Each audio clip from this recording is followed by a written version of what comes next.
Avec nous aujourd'hui pour animer cette session, une experte en la matière. Donc pour la petite histoire, elle est tombée dans le commerce toute petite.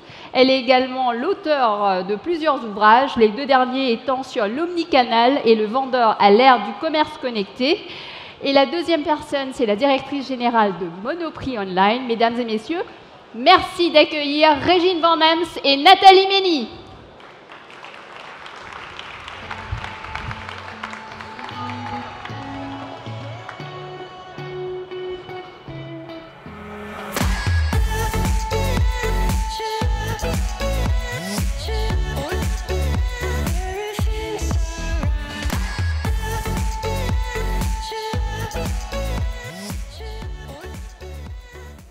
Bonjour à tous. Eh bien, on va attendre qu'il s'installe un peu, peut-être.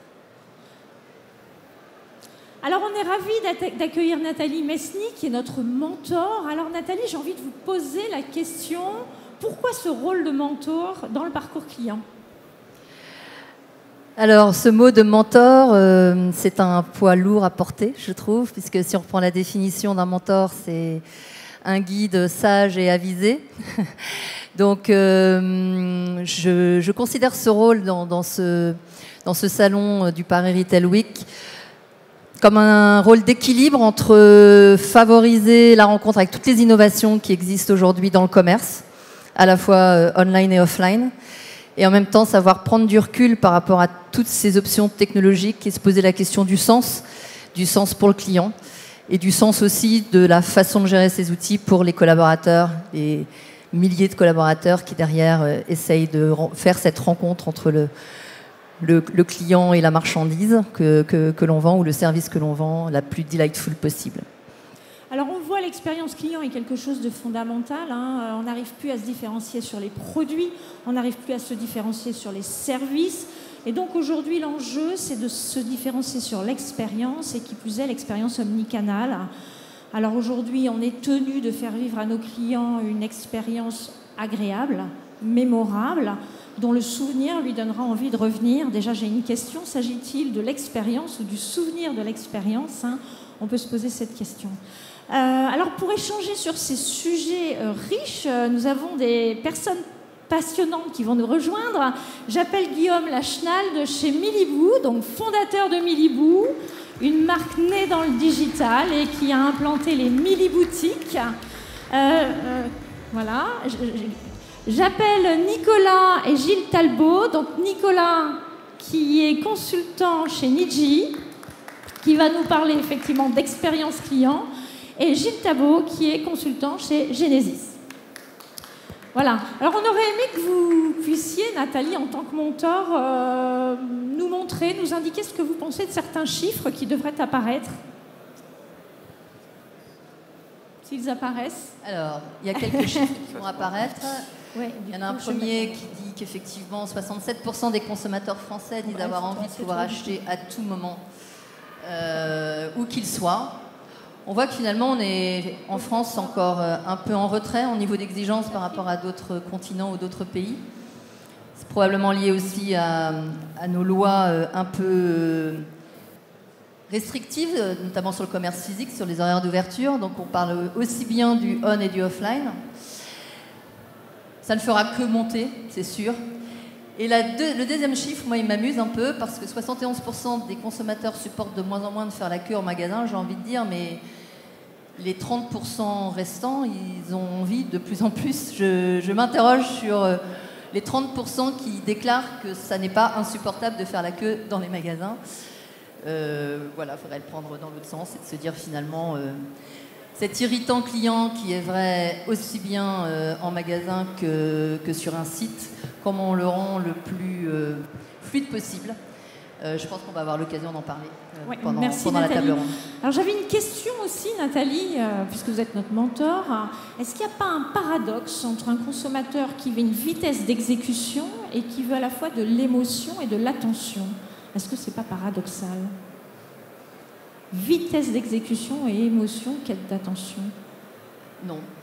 Le même consommateur peut avoir sur le même produit un jour envie d'aller très vite dans son achat et un autre jour sur le même produit, pouvoir prendre le temps de voir comment le composer. Donc par exemple, en alimentaire, on va avoir ça très, très fréquemment. J'ai besoin d'un ingrédient pour une recette, pour un dîner que j'ai ce soir. J'ai besoin vite d'avoir cet ingrédient et de le rechercher très rapidement, aussi bien sur un site ou dans mon magasin.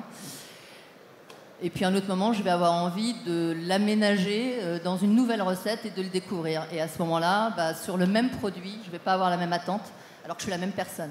C'est toute la difficulté du parcours agile, puisque c'est notre thématique, c'est de finalement se dire qu'il n'y a pas de profiling de clients préétablis qui existe, qui soit posé. En fait, ça bouge en fonction du moment dans lequel est ce client précisément. Et même pour un même produit, ça peut avoir des attentes différentes. Donc c'est ça qui rend la chose complexe pour identifier ça très très tôt, quand le client est dans le magasin ou sur le site ou sur son app, pour pouvoir lui répondre au mieux de son besoin du moment. D'accord, très bien. Alors, quand on parle expérience dans le retail, c'est expérience online, expérience offline. C'est quoi la différence entre les deux types d'expériences? Alors, je ne sais pas si...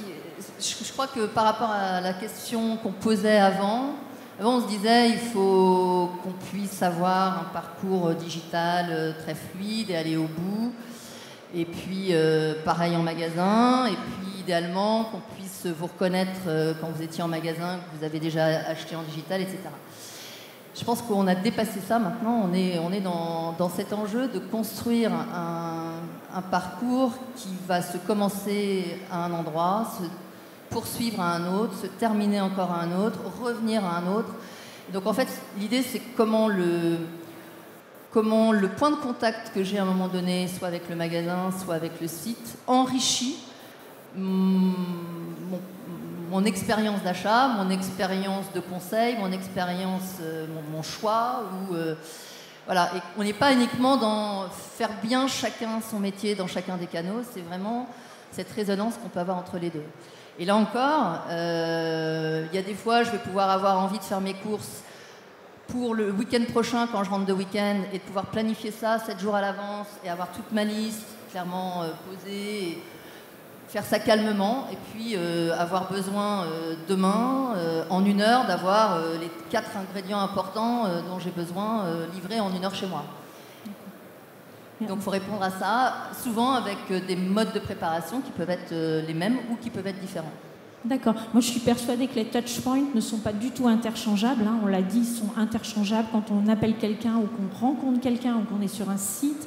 Il n'y a pas du tout d'interchangeabilité des points de contact. Alors, si on commence par l'expérience client online, Gilles, quels sont les enjeux, notamment avec la data? La data est un mot-clé. Créer une expérience en dehors du physique, à travers différents touchpoints, mais pas physiques. Comment on peut faire pour améliorer cette expérience client? Alors effectivement, comme on le disait, cette expérience client online, elle n'est pas séparée de l'expérience magasin. Elle n'est pas séparée de l'expérience magasin parce qu'au final, c'est le même client qu'on a. Effectivement, c'est la même personne et c'est la limitation de la segmentation client. À une époque, on essayait de faire rentrer les clients dans des cases en créant des segments clients, en se disant tel segment client va se comporter de telle manière sur le site web. Et quand j'ai ce profil de client, quand j'ai ce segment client sur mon site web, je vais me comporter d'une manière. Me comporter d'une certaine manière, comme quand le micro ne marche pas, par exemple. En fait, aujourd'hui, on va plus loin que ça. L'enjeu, il est celui de la personnalisation. Et la personnalisation, c'est différent de la segmentation. Parce que la personnalisation, ça tient compte du contexte du client, justement. On a la même personne. Le segment auquel ce client appartient est un élément de contexte, mais ce n'est pas le seul. Autres éléments de contexte, où en est le client dans son parcours? Est-ce qu'on est plutôt dans une phase de recherche, dans une phase d'achat, dans une phase de service après-vente? Et donc, ce client qui est en ligne, on a énormément de données sur lui aujourd'hui. On connaît énormément de choses sur ce client. On sait qu'il est passé en magasin. On connaît les achats qu'il a pu faire en ligne. On sait les réclamations qu'il a pu ouvrir au niveau du service client, une éventuelle insatisfaction. Et donc, il faut être en mesure d'exploiter l'ensemble de ces données-là pour interagir avec le client. Donc une telle quantité de données, vous vous doutez bien que ce n'est pas évident de créer des règles simples, des règles statiques qui vont permettre d'interagir avec ces clients-là. Et c'est pour ça qu'aujourd'hui, on va pouvoir s'appuyer sur l'intelligence artificielle pour exploiter l'ensemble de ces données et aller même plus loin et faire des prédictions. Les technologies qu'on a aujourd'hui pour l'expérience online, c'est utiliser l'intelligence artificielle pour faire des prédictions sur le comportement du client en disant ce client, je le connais, je connais son profil, il est à telle étape du parcours, eh bien je prédis que la prochaine étape sera celle-là. Et en fonction de cette étape, je peux décider, pendant qu'il est en ligne, soit de le laisser aller au bout de sa démarche, soit de lui proposer une mise en relation avec un humain. Parce qu'on l'a dit, le digital, il est là, les clients aujourd'hui affectionnent le digital, mais il faut réussir à faire des passerelles entre le digital et l'humain, parce qu'un client qui est en self-service online, au moment où il a besoin de service, ou au moment où il a besoin d'assistance, cette assistance, il la veut tout de suite, en temps réel. Donc il faut être en mesure de reconnaître ce moment et de lui proposer cette bascule vers un service assisté, vers un service humain. Donc l'humain au service du digital. Alors justement, dans le monde du luxe, Nicolas, vous avez des exemples à nous donner où on a pu personnaliser, contextualiser grâce à la data. Et est-ce que ces exemples, on sait que les gens du luxe ont été extrêmement réticents à être sur le digital, puisque justement ça appauvrissait l'expérience client. Aujourd'hui, ils y vont, puisqu'ils ont face à eux des clients connectés, hyper connectés. Alors qu'est-ce que vous avez fait dans le monde du luxe par rapport à l'expérience client? Typiquement, effectivement, les acteurs du luxe ont généralement été plutôt réticents à partager ces données et à les utiliser, mais on voit bien que cet enjeu de personnalisation dont on parlait et de service, finalement, qui est au cœur de cette expérience, cette capacité à offrir une expérience personnelle, différenciante, personnalisée à chaque client ou cliente, c'est l'enjeu clé. Et cette capacité-là vient de la capacité à collecter des données, comprendre qui sont les clients ou les clientes, où elles se trouvent, ce qu'elles achètent. Dans le luxe en particulier, elles se déplacent d'un pays à un autre, d'une région à une autre, d'un produit à un autre. Et le partage de ces données entre des régions, entre des marques, entre des segments de marché est parfois un enjeu critique pour les organisations. Et donc tout l'enjeu aussi associé à cette expérience client personnalisée et engageante, elle repose sur une capacité des organisations à partager cette donnée-là entre les différents acteurs. Et c'est l'enjeu majeur aujourd'hui dans les organisations. Nathalie parlait tout à l'heure de casser les silos entre les différents canaux. Évidemment, il est fondamental. Le deuxième enjeu, c'est aussi entre les régions quand on est d'un acteur international. Parce que ces acteurs du luxe se déplacent, ont des clients partout dans le monde et il faut pouvoir partager ces données sans pour autant, tout en maintenant en tout cas, tous les éléments de protection des données, de GDPR, etc., qui sont attachés. Mais une cliente chinoise qui vient à Paris acheter son produit, elle doit pouvoir être reçue comme une cliente premium qu'elle est quand elle achète en Asie. Et cet enjeu-là, aujourd'hui, il est encore très difficile pour les acteurs du luxe à appréhender, à mettre en œuvre. D'accord, merci Nicolas. Alors une expérience, ça peut être digitale, on est sur le net, mais ça peut être une expérience on et offline. Et là, évidemment, tout naturellement, on se tourne vers Guillaume. Guillaume, donc, qui a créé Miliboo, que vous connaissez certainement. Miliboo, si je ne m'abuse, c'est un site internet, puis vous avez implanté des boutiques. Alors pourquoi, quand on est né dans le digital, implante-t-on des boutiques? Eh bien, parce que les clients nous le demandent. Nous, on est né dans le digital en 2007. On a attendu 2014 pour ouvrir notre première boutique. On y est un peu allé en marche arrière. Le digital, c'était confortable. On maîtrisait absolument tout. On maîtrisait nos coûts d'acquisition, notre nombre de visiteurs. On avait les doigts sur le potentiomètre si on voulait plus de marketing. On voulait 2 fois plus de visiteurs demain, on les avait. Merveilleux. Le physique, c'est l'incertitude pour un e-commerçant. Il faut choisir le bon emplacement. Comment est-ce que je fais venir des gens? Comment est-ce que je les traite? Et donc, nous, on est un peu allé dans le physique à reculons. Alors dans le physique, il y avait une boutique à Lyon, il y a une boutique à Paris qui vient de déménager devant peut-être un concurrent. Est-ce que c'est la même que... Est-ce que vous avez revu et fait des modifications par rapport à votre option de boutique? Alors en 2014, quand on a ouvert notre première boutique, comme on était un peu prudent, on s'est dit, il y a quand même un phénomène très fort. On vend des meubles. Les gens, on vend des canapés, les gens nous achètent un canapé, sortent sa carte bancaire, payent, ils n'ont pas touché le produit, ils n'ont pas vu le produit, ils ne se sont pas assis dedans. Donc si les gens arrivent à payer d'avance un produit comme ça et à se faire livrer, sachant que si le produit ne convient pas, une fois qu'il est dans votre salon au 3e ou 4e étage, c'est pas forcément évident de le renvoyer, il ne suffit pas de coller un timbre, c'est qu'on a des arguments très forts avec nos outils e-commerce. Si on descend dans le physique, on doit impérativement reprendre ces ingrédients qui ont fait notre force online dans le point de vente physique. Et c'est ce qui a donné naissance effectivement en 2014 à notre première boutique connectée, où on a essayé d'injecter dans le point de vente physique tous les éléments qui faisaient notre force online et qui arrivaient à convaincre un client d'acheter le produit sans le voir. On s'est dit que si on arrivait à remettre ça dans un point de vente physique, on n'avait plus une boutique, mais une super boutique. Alors, super boutique, ou vous l'avez remodifié par rapport à l'installation près de la Madeleine? Est-ce qu'il y a des modifications? Vous me disiez, on n'a pas un magasin de geek, on a un magasin de mamie. Alors, c'est quoi un magasin de mamie? Parce que je me souviens que la première version, il y avait beaucoup d'écrans partout. C'était ce qu'on appelle du phygital. Là, on a l'impression qu'il y a moins de technologie, en tout cas visible, de la part du consommateur. Quel est ce choix? Alors en fait, on a fait un magasin pour tout le monde. Nous, notre métier, c'est pas de vendre de la techno, c'est pas de placer des écrans dans des points de vente. Nous, notre métier, c'est de vendre des meubles. Donc tout ce qu'on déploie, on le fait au service de nos clients. Avec une particularité chez Miliboo, c'est qu'on n'a aucune solution tierce. De A à Z, tous les outils qui sont développés, tous les outils qui sont déployés aussi bien online que dans nos points de vente sont développés en interne par nos équipes de développeurs. Ce qui fait qu'on fait du sur-mesure par rapport à nos besoins. Et donc, nos outils boutiques, on a commencé à les mettre en place en 2014, en mode test and learn, en tâtonnant, en analysant le comportement de nos clients, en leur demandant leur avis. Et puis, on a appris comme ça pendant un certain temps. Ensuite, quand on a eu bien appris, on a compris plein de choses, on a fait plein d'erreurs. Et on a ouvert la deuxième boutique donc, de Lyon, qui était un énorme succès, puisqu'on a réussi à doser correctement la technologie, mais la relation et l'utilisation de la technologie avec le client. Et on a lancé Lyon comme ça avec des chiffres records. Et effectivement, on avait un tel décalage entre la première version de notre boutique parisienne et la boutique de Lyon qu'on a déplacé notre boutique qui était dans le Marais, place de la Madeleine à Paris, il y a quelques mois. Donc vous avez des kiosques, il y a quand même des endroits, des écrans. Alors on a beaucoup parlé du phygital, le fait de mettre des écrans dans les magasins. Puis on en est revenu, le Big Retail Show, il y a un an, disait les écrans, il va y en avoir de moins en moins. Alors faut-il mettre des écrans dans son point de vente et pour y faire quoi? Est-ce que c'est le client? Est-ce que c'est le vendeur? Comment ça se passe? Chez nous, c'est les deux.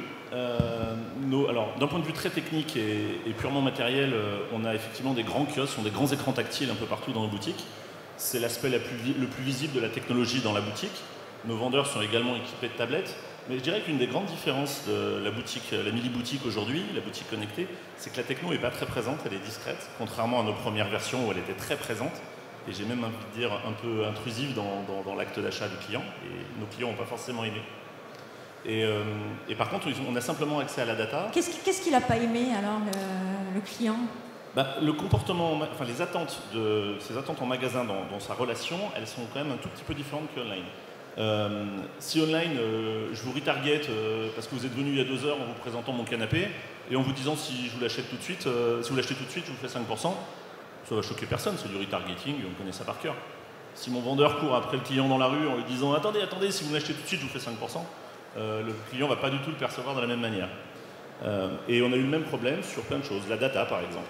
Quand un client rentre dans la boutique et que nous, grâce à la data, grâce à l'application mobile Miliboo, grâce à sa carte de fidélité qui est RFID, on sait plein de choses de lui. On sait ce qu'il a acheté, on sait qui est-ce qu'il a eu au téléphone chez nous la semaine dernière, on sait qu'est-ce qu'ils se sont dit, on sait s'il a eu un retour SAV, on a la preuve de livraison de son colis. Et si le vendeur n'est pas capable de doser cette information dans l'échange avec le client il le vit de façon assez intrusive. Il n'a pas donné cette information à cet interlocuteur qu'il a en face de lui qu'il ne connaît pas. Et il trouve normal de l'avoir en ligne, mais il ne trouve pas normal qu'une personne physique dans le point de vente y ait accès aussi facilement. D'accord, donc plus perçu comme intrusif quand c'est utilisé en point de vente par un inconnu. Alors justement, Gilles, la data en magasin, est-ce que vous êtes capable finalement d'avoir des métriques en magasin? Je ne sais pas si ça existe toujours chez Miliboo, mais il me semble que chez Miliboo, à un moment donné, on avait des métriques dans un rayon. Et si quelqu'un passait plus de 5 minutes dans un rayon, alors le vendeur arrivait en disant « Ah, ce canapé vous plaît ». Je ne sais pas si c'est toujours le cas ou...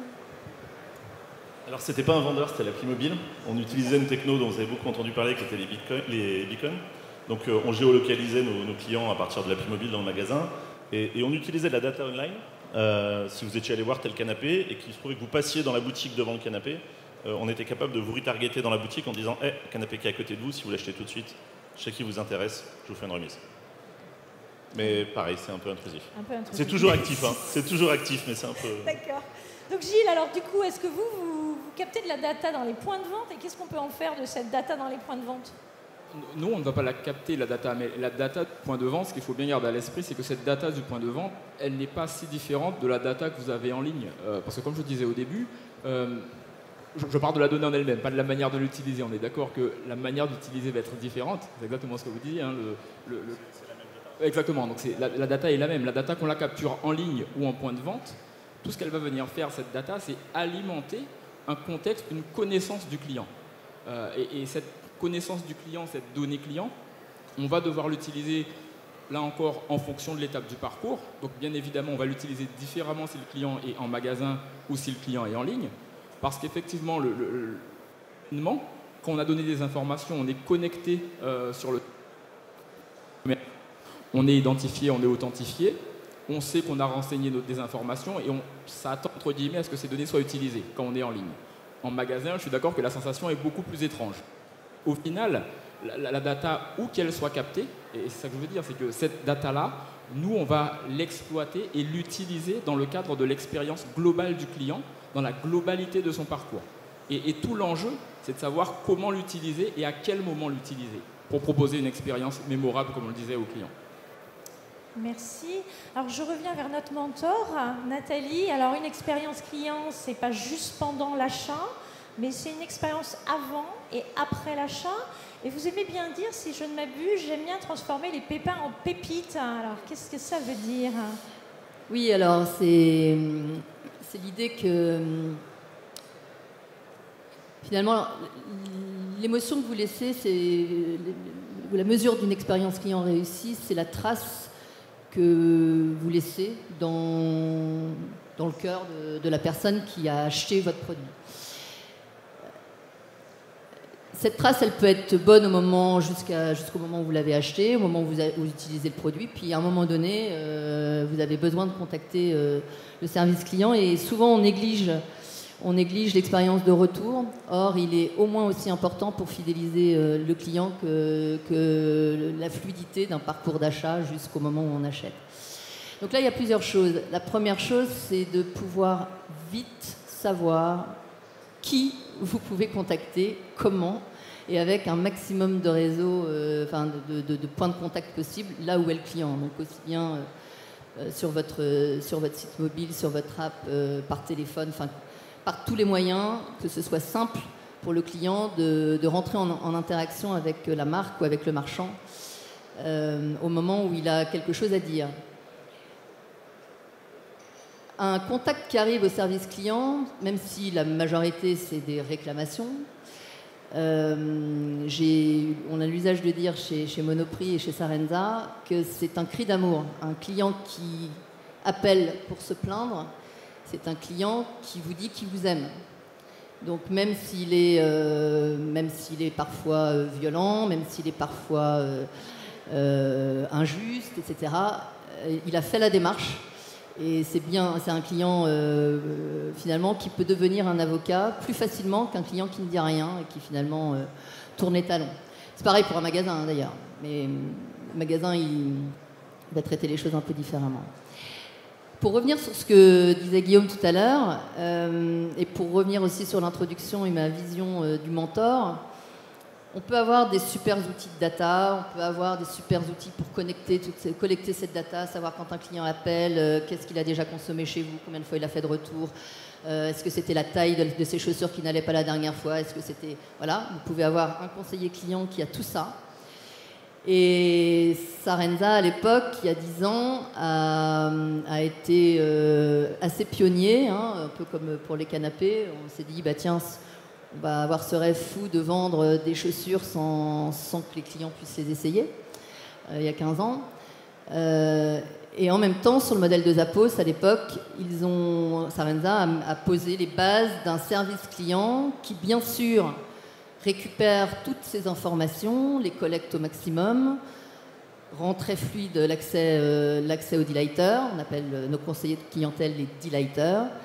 Mais on y met une touche de plus qui est finalement, cette agilité qu'on veut pour le client, il faut l'équivalent pour le collaborateur qui traite ce client. Il faut que ce collaborateur aime son client si on veut vraiment qu'il ressente une trace émotionnelle à la fin de son parcours qui soit sincère. Et du coup, on a pris le contre-pied à ce moment-là de tout ce que faisaient les call centers en faisant le pari que le delighter lui-même saurait ajuster le geste commercial correspondant à la situation exposée par le client. Donc plutôt que d'avoir tout un guide, un protocole, des barèmes en fonction du préjudice, etc., on laisse une grande autonomie à ce delighter, non seulement pour répondre en live à un client qui appelle, mais pour aussi recontacter parmi les clients qu'il a eus, celui qu'il a envie de recontacter pour lui envoyer un delight, on dit. Et ça, c'est venu de l'idée que finalement, on avait beaucoup de clients qui nous envoyaient spontanément des mots de remerciement, des mots spontanés de reconnaissance, de récompense, qui mettaient en joie les delighters qui passent parfois des minutes difficiles avec certains clients. Eh bien, ils ont eu envie de faire ce retour-là. Donc, ils imaginent des petits cadeaux, des petites cartes.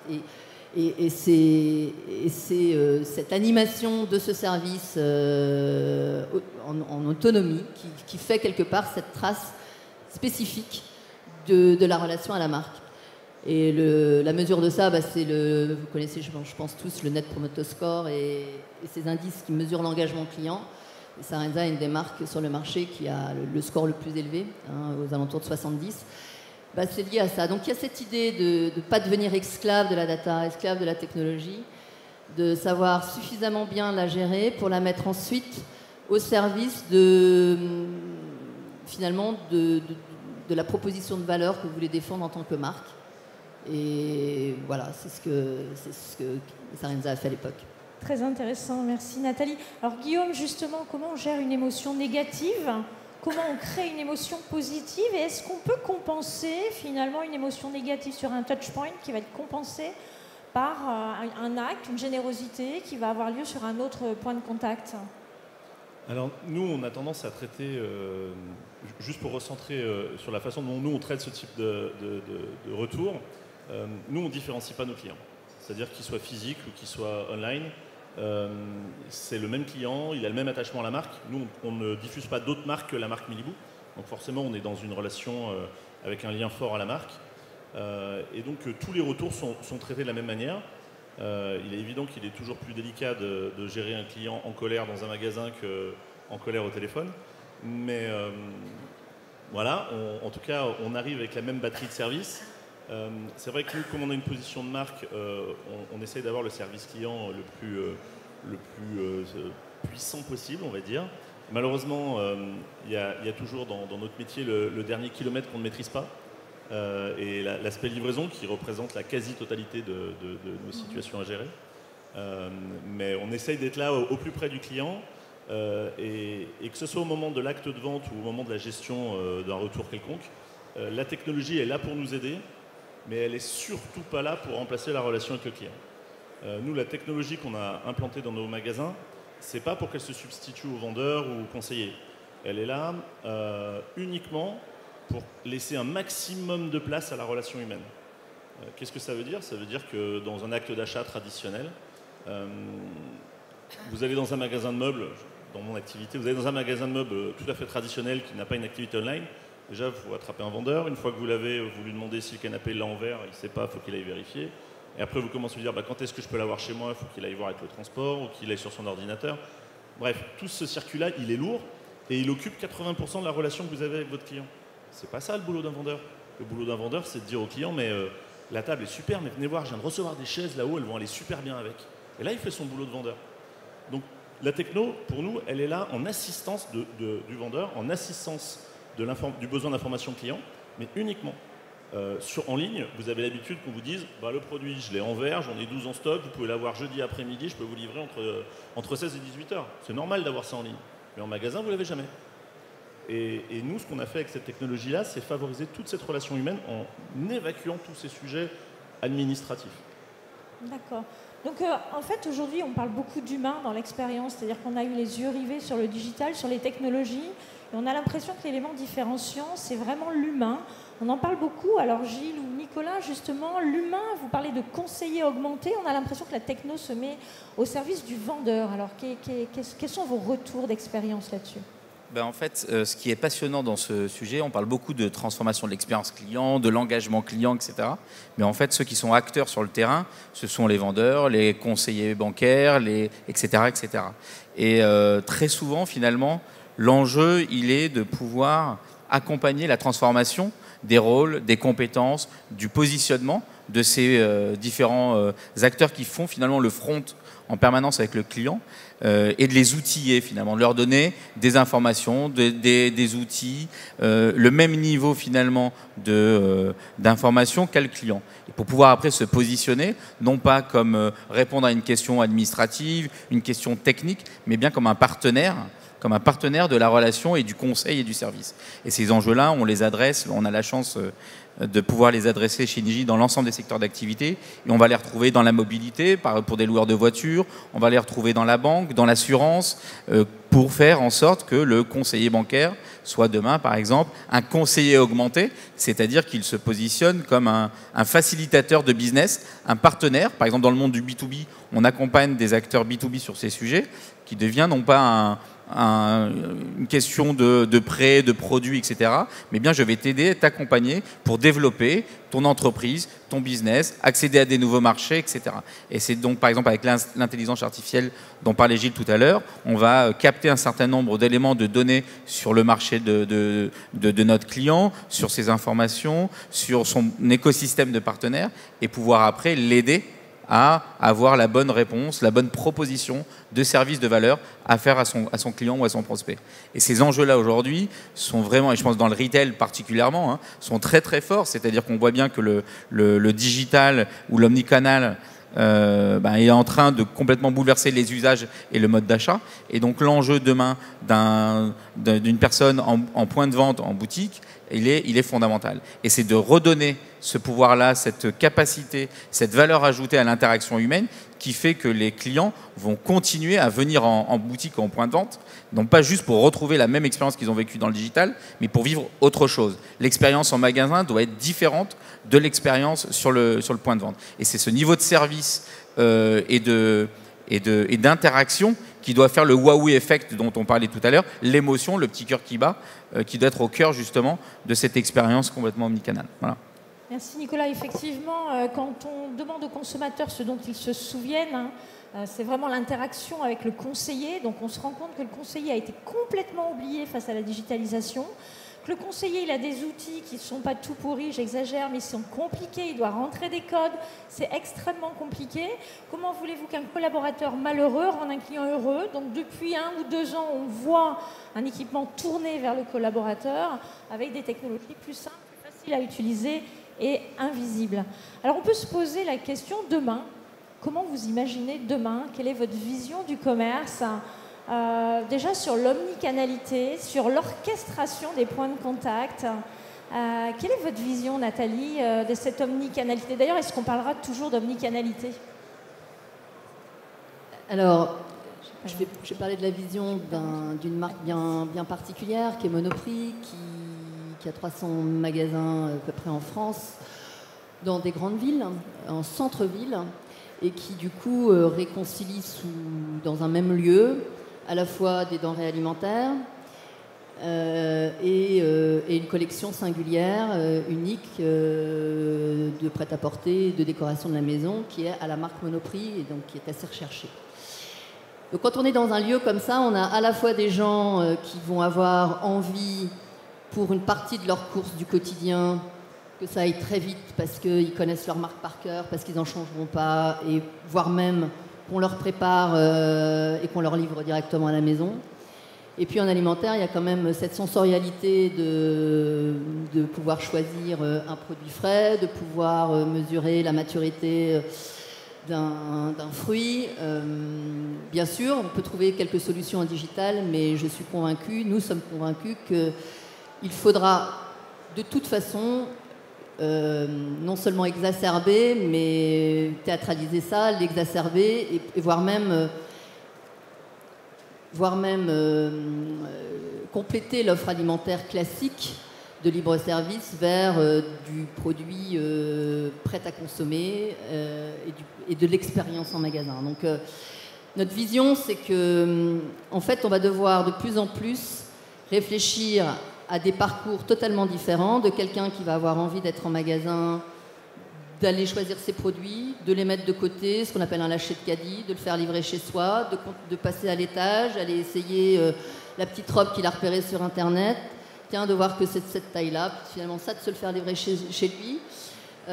Voilà, donc, et ce qui est important, c'est pas de savoir s'il a acheté dans tel canal ou dans tel autre, c'est qu'au final, on a répondu aux différentes questions qui se posaient en optimisant son temps à lui, dans un lieu qui complète ce qu'il peut avoir embarqué sur lui, c'est-à-dire son smartphone, et où là, il peut avoir beaucoup d'informations sur est-ce que ce produit-là, il est disponible dans une autre couleur, est-ce qu'il est disponible dans une autre taille, quand est-ce que le magasin va le recevoir, etc. Et ça, c'est des enjeux de collection de data en temps réel, de stock, etc., qui sont très importants.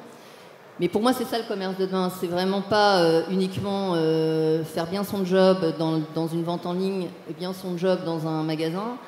C'est de pouvoir, pour un même client, sur des mêmes parcours, imaginer des façons de le faire différemment, le lundi soir, le dimanche après-midi quand le magasin est fermé, etc. Voilà. Et avec une dimension de service de plus en plus, et du coup en exacerbant les valeurs ajoutées de chacun des supports. Sur Internet, il y a des choses qui sont beaucoup plus faciles à donner comme information, d'information produit, de l'information situation, qu'en magasin. Et par contre, en magasin, vous avez une capacité à pouvoir sentir, toucher des choses que, à mon avis, Internet aura encore un peu de temps avant de pouvoir l'exprimer de la même façon. Merci. Gilles, alors l'IA, jusqu'où faut-il aller? Vous parlez de prédictif, j'ai l'impression qu'il y a des choses nouvelles en prédictif, ou jusqu'où on peut aller? Alors, l'IA, et je rejoins ce qui a été dit avant sur l'intelligence artificielle et sur la technologie, je pense que la technologie n'est pas là pour remplacer l'humain, et ça c'est très important. La technologie, il faut la voir comme un facilitateur. On parle d'expérience client, et il s'agit bien au final d'optimiser cette expérience client sur l'ensemble du parcours, de l'achat au service. Il faut bien prendre en compte l'ensemble du parcours, pas uniquement la vente. Ces prédictions que l'on va pouvoir faire pour savoir, par exemple, est-ce que mon client va aller jusqu'au bout de son achat, est-ce qu'il faut que je lui propose de l'aide, est-ce qu'il va abandonner son panier, quand le client appelle le service client, je vais prédire quelle est la meilleure ressource pour le mettre en relation. Tout ça, ça a pour but d'optimiser l'expérience client. Donc je pense que demain, si on réfléchit à ce que l'intelligence artificielle va apporter, va continuer d'apporter, il s'agira de trouver un équilibre entre technologie et humain, entre intelligence artificielle et humain, mais surtout, pour moi, demain, d'ici quelques années, l'IA va pousser encore plus loin son rôle de facilitateur, et comme on le disait, on va pouvoir automatiser tout ce qui est considéré aujourd'hui comme administratif, entre guillemets, parce qu'on va faciliter la vie des vendeurs, faciliter la vie des collaborateurs, des vendeurs, des conseillers du service client, du service après-vente. Si ce conseiller du service après-vente ou ce vendeur n'a plus à se soucier de certaines choses qui sont complètement automatisées par l'intelligence artificielle, il va pouvoir se recentrer sur son cœur de métier, celui de la vente, celui du service au client. Et au final, des collaborateurs qui sont dans des conditions de travail optimales seront dans des conditions optimales pour proposer une expérience optimale au client. Donc pour moi, la conclusion, c'est qu'on va continuer à faire de l'intelligence artificielle, on va continuer à avoir du prédictif, mais toujours comme un facilitateur de l'expérience client. J'ai cru comprendre que vous pouviez détecter des abandons de paniers de manière extrêmement, enfin un peu différente. Alors aujourd'hui, c'est vrai que ce que permet la technologie, c'est l'abandon de panier. Ça, c'est quelque chose dans le e-commerce que tout le monde connaît, hein. Le client qui a rempli son panier et qui, au moment de payer, abandonne son panier. Les statistiques sont assez impressionnantes sur le nombre d'abandons de panier qu'on a dans le monde chaque année. Et là encore, si on fait le parallèle avec un magasin, c'est des choses qui nous paraîtraient totalement bizarres. Vous imaginez le client qui arrive en caisse, pose son panier et s'en va. Forcément, le vendeur aurait une réaction. Aujourd'hui, encore beaucoup de sites de e-commerce, lorsqu'un client fait un abandon de panier, ne réagissent pas en temps réel. Ou alors, on va recevoir un mail 24 heures après en disant « Ah, vous avez commencé cet achat, mais vous n'avez pas terminé. » C'est bien, mais c'est pas assez. Donc aujourd'hui, ce qu'on va voir, c'est déjà une réaction en temps réel. Au moment où le client va essayer de quitter la page, on va lui dire « Ah, mais vous abandonnez le panier, est-ce qu'on peut vous aider? Est-ce qu'il vous manque une information ?» Aujourd'hui, ce que permet la technologie, c'est ne pas attendre que le client abandonne, mais comme je disais, en s'appuyant sur l'ensemble des données que l'on va avoir, sur le profil du client, faire une prédiction sur le fait que le client va abandonner ou pas son panier. Ça, ce sont des technologies qui existent déjà, et plutôt que d'attendre que le client abandonne, on va donner un score en disant la probabilité que ce client abandonne son panier, elle est de X%. Si cette probabilité est suffisamment faible, je vais laisser le client aller au bout de sa démarche, et si cette probabilité est élevée, je vais proposer tout de suite un engagement au client. Je vais lui proposer soit de le rappeler, je vais lui proposer d'avoir un chat avec un conseiller, ou je peux lui pousser une offre promotionnelle. Et du coup, je vais vraiment prédire son comportement en exploitant l'ensemble des données que j'ai à disposition aujourd'hui. Merci, c'est très très intéressant. Alors on sait bien que les retailers, ils ont besoin d'avoir un retour sur investissement. Est-ce que c'est intéressant de mettre de l'IA? Et est-ce qu'on a des chiffres? Est-ce qu'on a des données chiffrées? Alors oui, on a des données chiffrées. Nos clients qui ont mis en place ces technologies ont réussi à réduire, je crois, jusqu'à 20% le taux d'abandon de panier, puisque du coup, ils étaient très proactifs. Ils n'attendaient pas que le client abandonne, et en faisant cette prédiction, et les prédictions étaient très ciblées, et lors de la mise en relation du client avec un conseiller humain, avec un vendeur humain, on va en plus pousser ces informations-là au collaborateur, c'est-à-dire qu'il aura sur son écran la prédiction qui a été faite, la prédiction que le client va aller abandonner son panier, et on va lui donner l'ensemble des éléments dont il a besoin pour conclure sa vente. Donc on parlait de conseiller augmenté, c'est vraiment donner toute l'information dont on dispose au conseiller pour l'aider à conclure sa vente. Donc oui, le retour sur investissement, il est là. D'accord, merci. Alors Guillaume, on a envie de connaître votre vision. Vous êtes féru de technologie, vous avez créé un nouveau concept qui est très très intéressant. C'est quoi vos prochaines étapes? Comment vous voyez la vision du commerce? Alors oui, moi je viens pas du meuble. Anciennement, j'ai fait de la techno toute ma vie avant de faire du meuble, donc c'est un peu de là qu'est venu l'ADN très technologique de Miliboo. Moi, l'avenir du commerce, déjà la notion d'analyse omnicanal, offline, online, pour moi, c'était il y a longtemps, c'est terminé tout ça. On fait tous du commerce et on se doit d'utiliser tous les outils à notre disposition. Donc, si votre démarche n'est pas omnicanal, vous êtes déjà en retard. C'est trop tard. Il faut vous dépêcher. Et vous êtes en retard. Donc, aujourd'hui, c'est plus la techno. La techno, elle existe, elle est disponible. Peu importe qu'on la baptise IA, machine learning, etc. Elle est là et elle est accessible à tous les commerçants. Je pense que l'avenir aujourd'hui et ce sur quoi il faut qu'on se consacre, c'est le service client. Je pense tout particulièrement en France qu'on a encore beaucoup de travail pour avoir un vrai niveau de service client à la hauteur des attentes des consommateurs.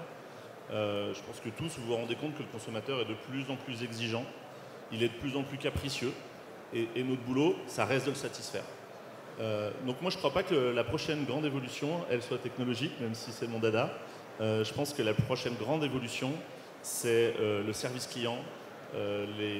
Arriver à un niveau, si certains d'entre vous sont allés un petit peu voir comment ça fonctionne aux États-Unis et le niveau de service qu'on peut rencontrer aux États-Unis, je pense qu'on a beaucoup à en apprendre et que ça trace quand même assez bien ce qu'on va devoir faire dans les prochains mois et dans les prochaines années. Alors, et les réseaux sociaux, les communautés, est-ce que c'est quelque chose sur lequel vous êtes actif? Alors c'est quelque chose sur lequel on est actif et puis c'est quelque chose qu'on essaie de déplacer en magasin. Parce que finalement, le fait d'interagir avec nos clients, le fait de leur donner la parole, de leur demander leur avis, c'est un élément très fort des réseaux sociaux. On a compris que ça nous permettait de capter du prospect, ça permettait de transformer, etc.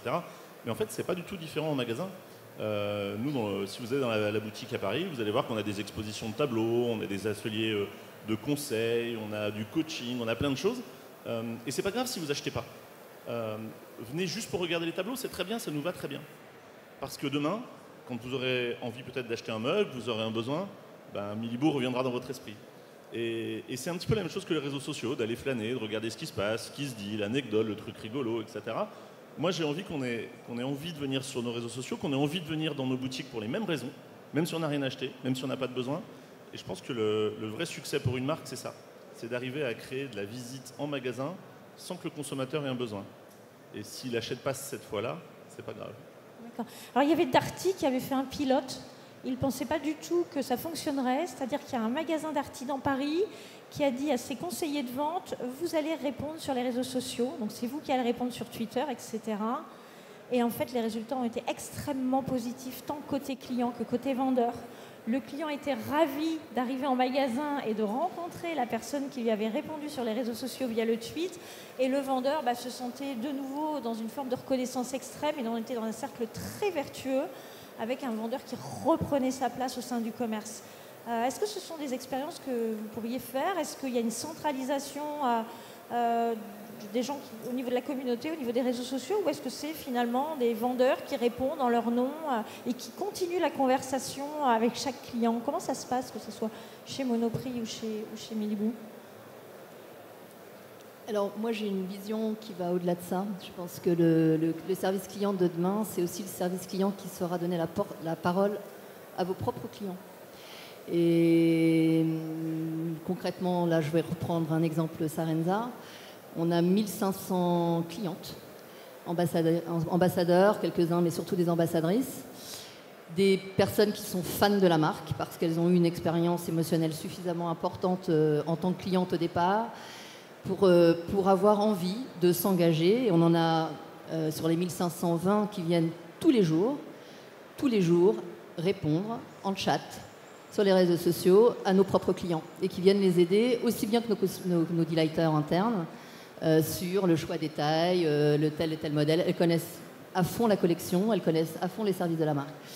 Et bon, Sarenza n'est pas la seule marque à faire ça, mais je pense que d'avoir cette espèce d'écosystème, de se dire on a des conseillers, on a des delighters donc, qui ont tous les outils pour savoir ce qu'il doit savoir sur le client qui appelle, avoir la bonne tonalité, le bon propos, avoir l'autonomie qu'il faut pour derrière se dire il attend quoi exactement, être juste dans la réponse, au point que finalement ça permet aussi d'embarquer des clients qui ont envie de jouer ce rôle-là, sans être rémunérés, je le précise, simplement parce que cette marque les inspire et ils ont envie de s'engager dessus. Je pense que ça, c'est l'exemple ultime, finalement, faire de vos propres clients vos propres vendeurs.